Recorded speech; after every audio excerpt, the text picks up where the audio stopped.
Hello बच्चा लोग, चलिए करते हैं जेई एडवांस का 2013 का क्वेश्चन, केमिकल काइनेटिक्स।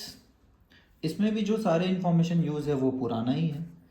जैसे कि जो इन्फॉर्मेशन अपने को दिख सक रहा है वो ये है कि the time taken for 75% reaction of P is twice the time taken for 50% reaction of P.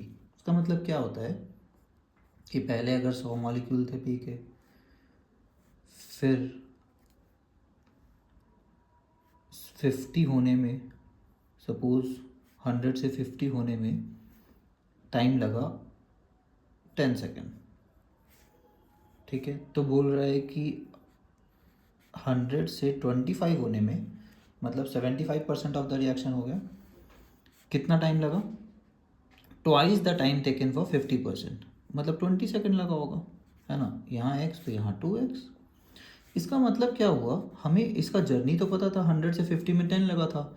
इसका मतलब ये हुआ कि 50 से 25 में फर्दर 10 लगा है ना। क्या बोल सकते हैं ये हाफ होने का टाइम है?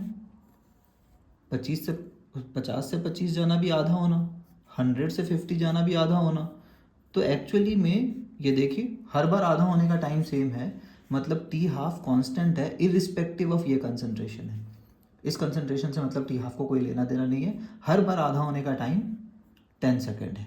और जब भी ऐसा होता है, जब टी हाफ कंसंट्रेशन पे डिपेंड नहीं करता है, इरिस्पेक्टिव कंसंट्रेशन, हर इंटरवल पे आधा होने का टाइम उतना ही आता है, तो हम लोग बोलते हैं कि फर्स्ट ऑर्डर है। तो हमें पता चल गया कि रेट जो है p, ऑब्वियसली k लिख देते हैं, चलिए p⁻1 है। अब हम लोग को ये भी बताना है कि q का पावर क्या आएगा फिर।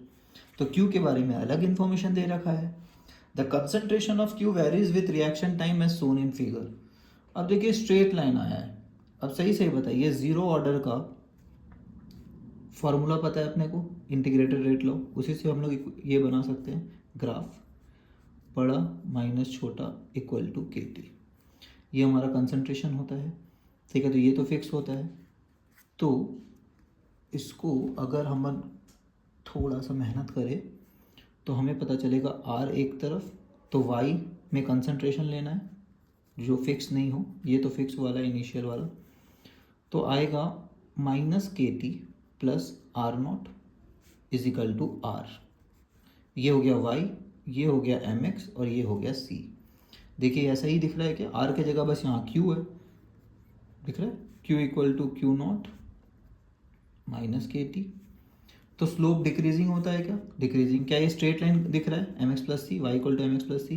हाँ, जब t जीरो होगा, t जीरो पुट करेंगे तो क्या q equal to Q not आएगा, y एक्सिस में क्यू नॉट आना चाहिए, आ भी रहा है। तो ये किसका ग्राफ है, ये पता होना चाहिए। ऐसा फिक्स क्वेश्चन है कि ग्राफ जब बनाते हैं कंसंट्रेशन वर्सेस टाइम का, तो जीरो ऑर्डर का स्ट्रेट लाइन आता है, वो भी डिक्रीजिंग, क्योंकि यहाँ माइनस है ना। फर्स्ट ऑर्डर का स्ट्रेट लाइन नहीं आएगा। क्यों नहीं आएगा? क्योंकि फर्स्ट ऑर्डर का फॉर्मूला होता है L N R naught by R equal to K T, है ना। या फिर आर बाई आर नॉट करेंगे तो माइनस के टी।